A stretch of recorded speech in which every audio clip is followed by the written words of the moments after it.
I have two sets of images basically that I'd like to share with you, and I'll try and keep it short. Obviously, I mean, there's so much to talk about, and there's so much imagery that I have to share. But I'll go through stuff quickly, and please feel free to ask in between, or we can pause if you have question about something. I have two sets. One is about the landscapes of Palestine, because for me, as an artist, as a visual artist, I spend a lot of time looking at things around, and I had an imagination. You know, we're traveling to places which are extremely historic, biblical and Roman, and you know, there's so many layers of history in that place. And so I always had an imagination about what the land was like and what the place was like, and in a way, encountering it in person, seeing how it dissolved my previous images, and in some ways sort of reinforced my imagination of the place. So I have a series of images of the landscapes, and then I have a set of images about these set of murals that I did while I was traveling with the Freedom Bus to different places. So this is from Jenin again. We started our journey in Jenin.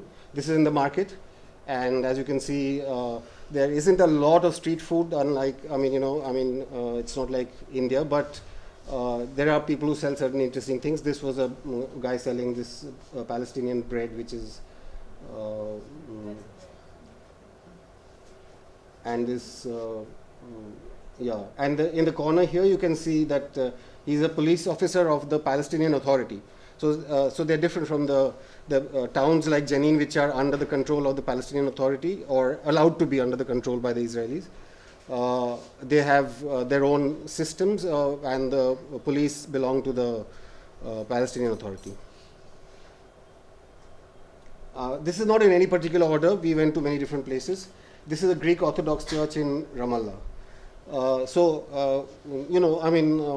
Palestine is the land where Islam, Judaism, and Christianity all trace the beginnings of their histories too, and which is one of the reasons why obviously it's such a contested space. And I was fascinated to see that so many different orders of Christianity, although Christianity isn't very visible in terms of numbers of people anymore, but the structures are beautiful and very different. There are Greek Orthodox churches, there are Ethiopian churches, there are Coptic churches. I mean, they're all kinds of traditions, Armenians.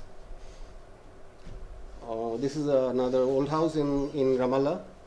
All over Palestine, the preferred sort of architecture is stone.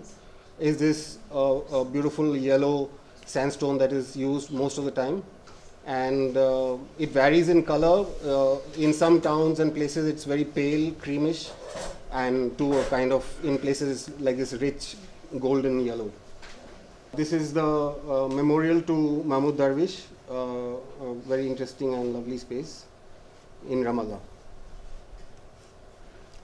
As I said, this is not in any order. So this is inside the cave that somebody was talking about earlier, where there was a performance, and people in this village of Mufakra, they live in these caves and also in temporary tents and shelters. They are actually refugees from other parts of the Negev desert and other areas. And they've begun to live, although apparently they were not originally Bedouins, they've begun to live like Bedouins because that's their kind of, that's what their lifestyle requires today. So they're in this very windswept, very, in some ways, the hilltops are very bleak and treeless, but it's also quite sort of green and with olive groves in patches and very, very lovely landscapes. I'll show you some more of that. So this is inside one of those caves, and all of us in Travelers of the Freedom Bus are having a meal inside the cave in this picture. This is the same village of Mufakra. They're mostly shepherds and big sheep, very big guys. Okay, this is one landscape around Mufakra. You can see the Freedom Bus there in the middle of the frame. And you see the roads just leading off. It's very, I mean, it really provokes the imagination. Like that road over there, you can see it there. It's just going over the hill. You can see it go over successive hills, and you keep wondering, And it's supposed to be going in the direction of the Negev desert, and you wonder what that's like, what the Negev desert would be like. This is an olive grove, the evening sun catching the light on the hill beyond. This is another, this is now in Nabi Saleh. You saw some pictures of the Israeli soldiers. They are also a part of the landscape of Palestine, so I decided to include them in this set. And you can see they're all heavily armed, and I mean, they are confronting unarmed women, children, and villagers. And this is how they come in their armored vehicle with their guns and their tear gas launchers and all of that. And they don't wait. Yeah. They don't say ki piche jao. Nothing. They start off. They just start off. And there are women and men, and it's amazing. This is after the tear gassing. Some people trying to recover from it. It's very, very painful. And some human rights groups have actually been bringing up this issue of what exactly is the kind of tear gas that they use, because they have recorded long-term nerve damage among people on the ground who have been exposed to this tear gas multiple times. And but the Israelis claim that it's harmless and whatever, but nobody really knows what is the tear gas that they use. It was extremely painful and extremely difficult to kind of escape, even though this was all happening in the open valley, and you still couldn't escape the gas. There was a breeze blowing. There was a breeze blowing, and still. I mean, I remember from the 90s in the Narmada demonstrations, we had tear gas, and there was nothing like it was blasting there. You could stay here 20 feet away and it's fine. But this is very different here. This is in Hebron, and you can see how old houses have been taken over sometimes. People have to, in this case, I mean, there are actually people in Hebron who are living in the Palestinians who are living in the lower parts of the houses, and Israeli settlers have taken over the top parts of their houses and built these security kind of, gun emplacements and stuff like that on top of their houses, on their terraces, and sometimes they even blocked off their doors and access to their own homes. And I've seen houses in Hebron where people have built little staircases from the windows. People have to climb in and out of their own houses through the windows because the Israelis have blocked their doors and occupied their top floors. And that's where, when you realize the meaning of that slogan of to resist is to exist. I mean, basically, the Israelis want you out. I mean, they'll do anything to get you out, and killing is not the only way. I mean, when you have a bombing in Gaza, then it's all over the world and people see it on TV and whatever. But it's this everyday sort of toxic way of squeezing the life out of people. That is the most painful thing that you come across when you actually visit Palestine. And that doesn't make it to the news. I mean, but this is something that people have to live with on an everyday basis. But at the same time, I have to say that the kind of sheer vitality and I mean, not just resilience, but there is a kind of vitality to this resistance. I mean, it's about asserting life, asserting joy. People would break into dancing just at impromptu moments. I mean, there's this sense of living life even more strongly, and kind of resisting just through expressions of life. And I think that was what is something that I think the whole of humanity can learn from Palestine. This is a scene again from Hebron, where they have shut all this. Hebron is it's very tragic because it's a very beautiful town, and it has a lot of really amazing old crafts. It's like a if it wasn't for all this occupation and Israel, Hebron would have been like a super tourist destination. It's a really historic town with a lot of crafts and craftspeople. They make beautiful things, they run shops, and all of that has been shut down by the Israelis. As you can see on the ground floor, all the closed shops. On the balcony, you can see a woman looking down. She's calling the kids. The kids are coming home from school. The street is deserted, and the only occupants of the streets are Israeli soldiers. This is inside the mosque, the famous Ibrahimi mosque, where actually Abraham's tomb is located, and that is the reason why Hebron's become this kind of place of contention, because for the Muslims he's Ibrahim, for the Jews he's Abraham, and he belongs to both. This is inside. We met a really lovely. He had shut his factory. It's a ceramic factory, but he saw us and he called us in, and he was like, it's like a 300, 400-year-old ceramic factory, and he showed us photos of his grandfathers and great grandfathers used to run this same kiln and the same factory over here, and of course he has no more way to sell locally, but he survives because he gets export orders and he manages to export some of his stuff. Closed shops where Palestinians are no longer allowed to sell their things. All they can do is paint the flag on it. This is the minaret of the Ibrahim Mosque and the Israeli minaret in front of it. This is again in the near Mufakkara, wheat, and you can see the olive groves in the background. More olive groves. The olive tree is a very, very powerful cultural symbol for the Palestinians. I found the colors of the earth and the colors of the stone and the wildflowers. There's lots of wildflowers. Very, very amazing. What are the reasons for Reason? olive tree being a great cultural symbol for I mean, it's been obviously just like say it's been a very important food product. You know, the olive oil is a like very basic part of the diet and the cuisine, and even olives are eaten as fruit a lot. And I think there's a long cultural history of olives, and in fact, I didn't go there, but Sudhanva and some of the others went to an old Roman settlement from Roman times, where there are like supposedly 3,000-year-old olive trees. So it's a very strong part of the history and the culture. And I'm sure there's lots about olives that I don't know, but it's very central to the Palestinian identity. They identify olive leaves as and olive trees as their kind of. And every house, it's like even a small urban house. If it has a little garden, there'll be at least one olive tree on it. Sir, See, olive represents life, Yeah. because in the mythology, all the three Semitic religions, when there is the Noah's flood Hmm. and they are on the sea Hmm. with no sign of land anywhere, then every day Noah releases one pigeon Right. and the pigeons keep on coming back. And then eventually a pigeon comes carrying a olive branch. Right. Right. That represented hope. Yeah. So that is the connection. Yeah.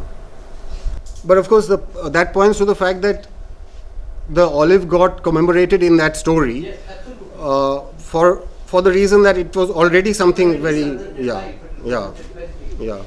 But also lot of olive की खेती जो है वो बर्बाद हुई थी जब इजरायलियों ने कब्जा किया था उस पर। Yeah. Hmm. तो इसलिए भी वो जो है ऑलिव जो है वो उनके होमलैंड की एक निशानी Hmm. है, जैसे चाबी है Hmm. जहाँ से वो बेघर होके मतलब एक शहर से दूसरे जगह पर जब आए थे वो आई फिलिस्तीन, लेकिन उसके अंदर तो वो जो पुराने घर की एक चाबी है, हर परिवार के पास अब भी वो एक चाबी है, तो उस कॉन्टेक्स्ट में वो एक बहुत इम्पोर्टेंट सिंबल बन जाता है। Yeah.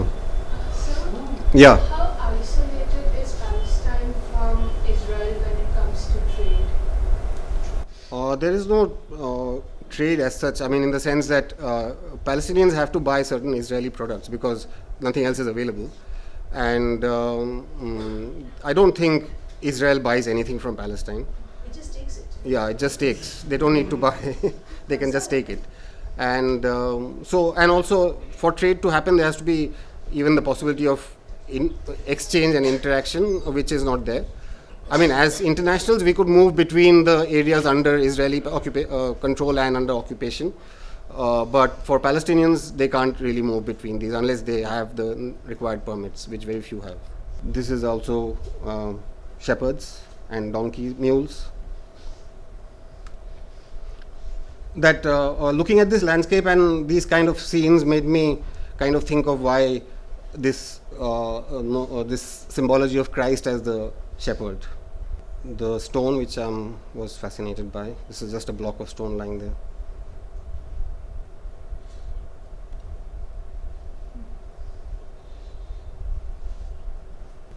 This is a plant which grows close to the ground, and it's acquired in the Jordan Valley. There is a Jordan Valley Resistance Committee, so they are a group of villages in the Jordan Valley who are trying to, because the Israelis, although the Jordan West Bank, the term West Bank means actually the west bank of the Jordan River. So the Israelis have taken up the entire coastline along the Mediterranean, and which is why they sing about from the river to the sea, the river being the Jordan Valley, Jordan River, and the sea being the Mediterranean Sea. But the Palestinians are completely cut off from the sea, except on that Gaza Strip, which is a separate little bit by itself. So in the Jordan Valley, although that part is the part that's under, let's say, Palestinian not control, but where Palestinians are confined within, the Israelis have still taken over through settlements all the fertile areas along the river itself. So cutting off the most of the access for Palestinians to the river and to the fertile lands on the river. And this is a weed that grows. This is this kind of really thorny bush that grows close to the ground, which has a bright purple flower. And you can see it from the, I like the shadow because that kind of really expresses the thorniness of it. And this is their symbol. This is the symbol of the Jordan Valley Resistance Committee. Initially, he was looking at me and I wanted to get his face. But then he just stubbornly turned his face away and he wouldn't look. So I just got his ear above there. As they say, stubborn as a mule. This is also Mufakkara. This is the entrance to one of those caves that we were talking about.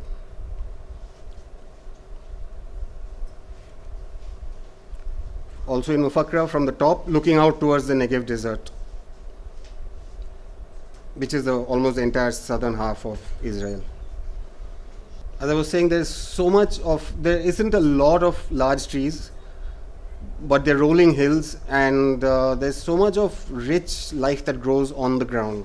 I was constantly fascinated and looking at the different kinds of flowers, trees, grasses, herbs, and I became friends with a really interesting guy called Faisal, who's actually, he happened to be there. He happened to have arrived in Jenin on the same day that we arrived, and he was staying in the same guest house.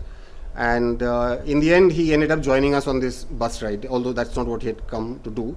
He's a Jordanian citizen, and he's originally from Jenin. And during between 1947 and 48 and 67, these areas were under the control of Jordan. And and in 67, the Israelis kind of drove the Jordanians out. But in that time, many Palestinians chose to take Jordanian citizenship. It was offered to them. So Faisal's mother was one such person, and so Faisal ended up being a Jordanian. But he's from Jenin, and he has a very kind of close connection to Jenin, and he keeps coming. And so we became friends, and he knew all these, it was really interesting to talk to him because he would have all kinds of stories about stuff, and he knew the uses of each of these plants and where to find edible grass and which one was a medicinal thing, and so it was really interesting. So this is some of, here there is, I came across the work of a Palestinian artist, young man called Ala Al-Baba. I couldn't meet him unfortunately, but he draws fish, and probably a reference to the sea that they no longer have access to, but also building in other motives and meanings into them. I'll show you a couple of more of his works. You will see them in the most surprising of places. He would have traveled somewhere and he'll find an empty wall and make this big fish image on it. This is a pigeon, a pigeon house. And the people of this village, they actually eat pigeons. They rear pigeons and eat them. And the lady assured me it's very tasty. The Palestinian poppy, which is, some people consider it like the national flower of Palestine. Back to Hebron, where they've detained this one young man you can see standing in that, under the shed over there. They just detained him, and he was just standing there. They won't let him move. They said that they keep on making rules. So they have made some rule that on this street, Palestinian boys above the age of 16 cannot come. It's just a rule, and probably he didn't even know that such a rule exists. So the settlements can be of any kind. They can be a cluster of old houses which have been taken over, become a settlement. They can be a single floor of a house which becomes a settlement, or it can be a big plot of land which is taken over, fenced up, and constructed with new identical buildings, and lots of people live inside that, and that's also a settlement. Although I don't know the original names of these, but the Israelis have changed the names of most of the villages and made them into more Hebrew sounding names. This is near that checkpoint 300 on this checkpoint between. This is taken from the Bethlehem side, looking into, that's Jerusalem in the background. There's an olive tree in the middle and the horses. This is the Church of the Nativity where Jesus was born. When you see these churches, they're like really massive structures, and you can see how at a certain time, there's not so much of Christianity there now, but at a certain time, obviously Christianity was very powerful and strong and wealthy. So this is the time of the Crusades, actually, these big churches got made. Our Freedom bus, we're driving through the... Okay, this is a place in Facile where I painted a mural. I think I'll show you that. Okay, more landscapes of Facile. Sorry, I'm taking really long. I'll go over this fast.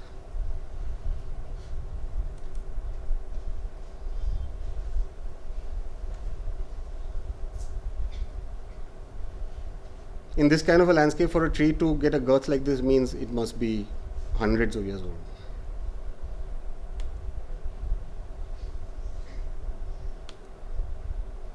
Remains of a demolished mosque.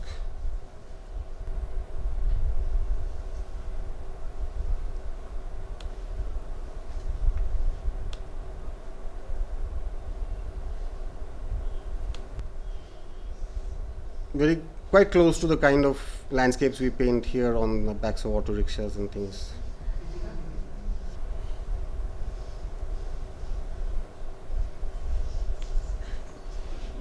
More olive trees. Market in Jenin. This is Jenin town from the balcony of this guest house where we were staying. This is the Israeli contribution to the landscape. This is the that same protest at Nabi Saleh, This which is Malal, no? yeah, She's amazing woman. Minal or Malal?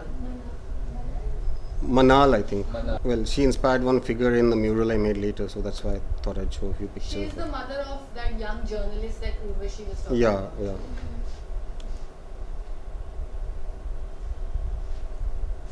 So this boy, I mean, or girl. This girl.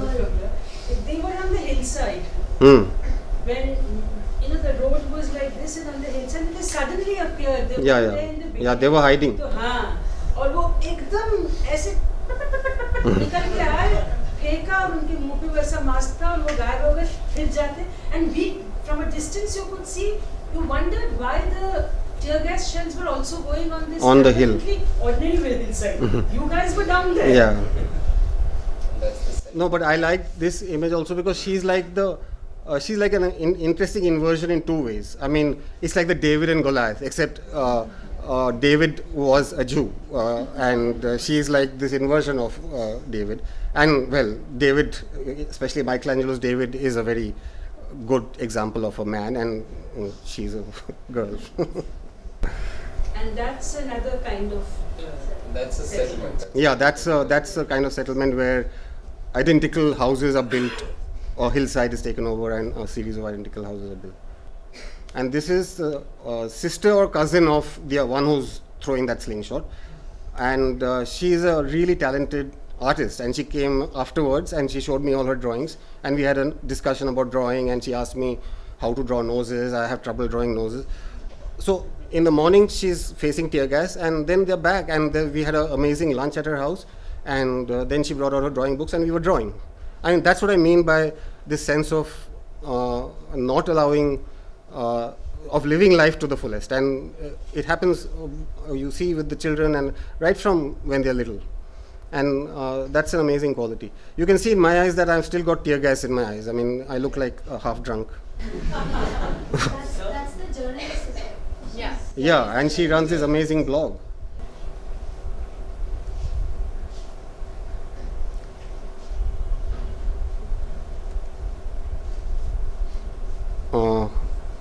a potter at in Hebron.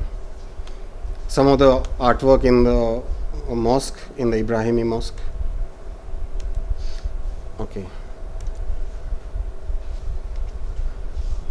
Where's your mural? Okay, I'll just take you through very quickly the pictures of the mural. Okay, the key motive, like somebody was saying, is a symbol of the Palestinian right to return to the homes that they had to abandon in 1948, that they were forced out of in 1948. And you'll see the key motive appearing in murals everywhere. These are just, initially I'm showing you a few examples of murals that exist in the refugee camps and other places. I thought this motif of the flower vase and the flowers, I've seen this in India a lot as well. It's like a interesting kind of universal motif, I guess. That fellow with his hands behind his back is called Handala. He's a character created by a Palestinian cartoonist called Naji Ali, and I'll talk more about him later, but he's the symbol of the resistance. Does his name mean? Handala, no, I don't think so. Or at least I don't know.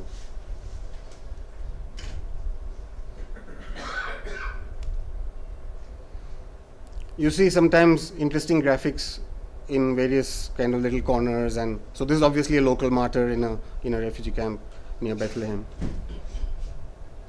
And there's some interesting old cars as well. People still keep on fixing their old cars and using them. This is Banksy's famous piece of the dove wearing the flak jacket. Make hummus, not walls.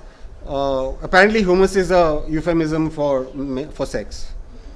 I mean, it is used like that also. So I thought that was really quite funny. Some of the pieces on this is the wall, of course, and some of the pieces are extremely elaborate. You would think that to do this, a person must have spent ages, and it's a really tall wall, about 15 feet high. So again, the fish. Okay, I was traveling and sketching. There was one more artist with me, and he was also a big sketching fan or whatever. He had his own sketchbooks. In fact, on the very first night, we were in this room with the bunk beds, and I had fallen asleep, and he arrived, and I was woken up because he got up on the bunk on top of me, and he was making a hell of a lot of racket, and I was getting pissed off. And then suddenly his bag fell down from above and landed with a crash. And I looked, and his bag had opened, and there were paint bottles and brushes and everything spattered all over the ground. So then immediately I didn't feel angry with him anymore. This is Faisal, who I was talking about a bit earlier. So that's him, Tim, the other artist. This is so we collaborated on a couple of murals in Fasail and then later in a town called Aktumani. One is in the community center and one in a school. This is Faisal.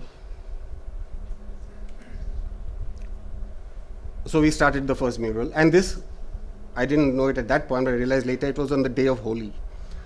And it really, so I can take credit for having introduced Holi in Palestine, because here you can see them. We are trying to explain the logic of the mural. I've made one figure there already for them to get an idea of the way we want to do this and the ideas behind it, and we are going to be bringing out the paints.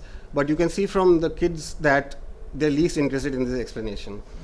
And they're just waiting to lay their hands on the paints. And the boy in the white there, he's Osama. He was one of the Freedom Theatre actors, and he was acting as a translator. So he's trying desperately to get their attention in Arabic and make them understand what has to be done. And then Tim made some sketches to give them an idea what we want to draw, which they all patiently listened to. And then, okay, this is the end, the fixed up result, which Tim and I had to get up early next morning to fix that mural, which they had just gone berserk on, the kids. But we had a great time. I mean, it was a sort of riot of color, so to speak. And this is the logo, this is the symbol, the slogan they wanted painted on their community center. This is their symbol. And there's that flower I was telling you about, that purple flower with the thorny thing.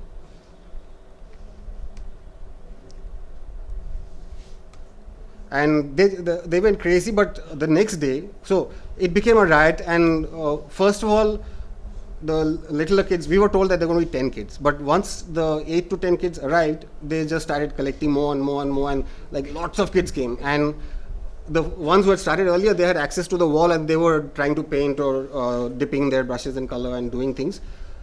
The ones in the back were getting frustrated, so they started grabbing the brushes from the ones in the front. Then in that whole process, one of the girls painting in the front got a big blotch of paint on her hair because a taller boy is trying to get the paint onto the wall from behind her. So she immediately turned around and put whatever paint, red paint, on his face.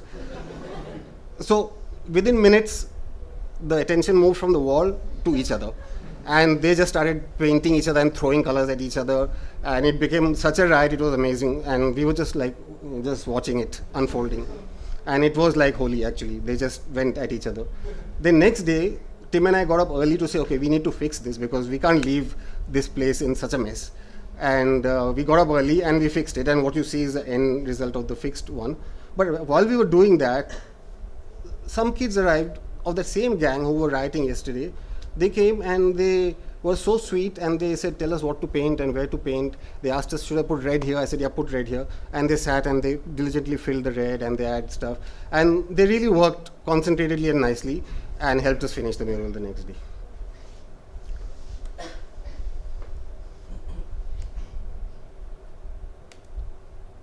And this is another one in the school in Attuvani, and we were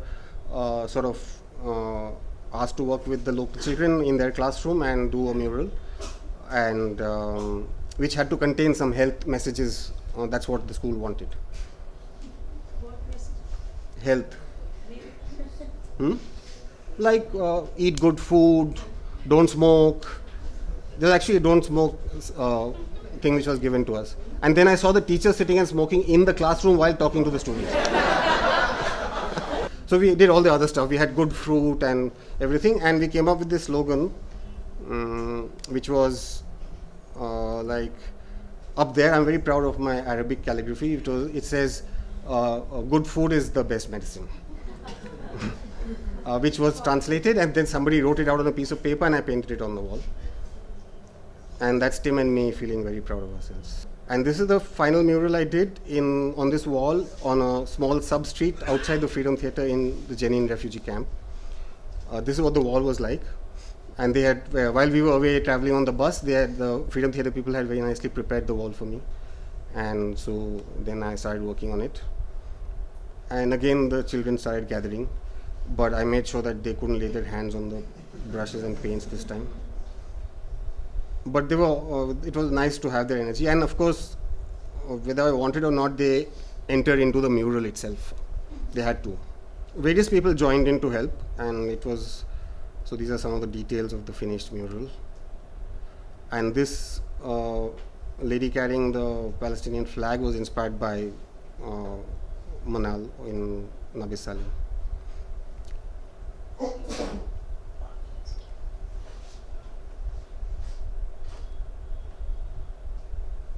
And I also drew Safdar and Giuliano, the two founders of the two theatres, on one side of the tree. So this is while I was drawing the two figures. And this is the finished thing. It says the past will also be present in the future. I integrated the tree itself into the tree overhanging from the wall into the mural. And there's Safdar and Giuliano on one side of the tree. The tree itself is like the tree of resistance, and it has Handala, it has a small shrine to Handala. So the resistance is like the present, and Giuliano and Safdar is the history that informs this presence, the present. And what we see on the other side of the tree is the future of free Palestine with the sea and children. And the bands of the Palestinian flag are breaking into the top. Black band is breaking into keys, and the white band is breaking into doves, and the green band is breaking into olive leaves. In fact, there was a Bangladeshi, an English guy of Bangladeshi origin, who said, you have to write something in Bangla here. Imagine when some Bengali comes to Palestine, he'll see what the hell there's. So we wrote Hok Kolorob, which Urvashi kindly got. Since I can't write Bangla, Urvashi got somebody, a friend, to send a text of it on WhatsApp, and then I wrote that. And what's interesting is that the local people, of course, don't know Safdar, but he looks a bit like the national poet, Mahmoud Darwish. And so many people assumed that is Giuliano and Mahmoud Darwish, which was also a perfectly nice interpretation. He's based on, one is Faisal, and the other is, they're two friends actually, Faisal and this young guy called Samir, who's a very gifted musician. And actually Faisal had come, Samir is part of the theatre. In fact, he played music for all the Janam performances. He plays the oud. Very, very lovely guy, young guy. So right from day one, he was a big fan of my drawings. Every evening he wanted to see what drawings I'd made, and he'd keep talking about it. And very limited, he doesn't speak much English, but he loved the drawings. And he kept saying, you have to make me, you have to make me. Because I had drawn a picture of Faisal, and he was, I want a picture of myself. So in the end, I didn't make a drawing of him. So I made this guy with the oud, and I told him, I'm making you on the wall. So he was really pleased. So he came to see, and he sees this old guy. I said, that's not me. So I said, no, it's a mix of you and Faisal. And he was quite okay with that experience. He said, okay, that's good. I said, it's future, because this is when Palestine is free. You will be old by then. So he said, okay. And then we had lights on the tree. And we also, which Soman and Kalia worked very hard with me for, is to build these leaves out of Tetra Paks, old Tetra Paks, and wire frames, so that the painted tree can literally become three-dimensional and go into the real tree. So they also work really well. And these are the people who kept us alive with lots of good food and coffee all the time. And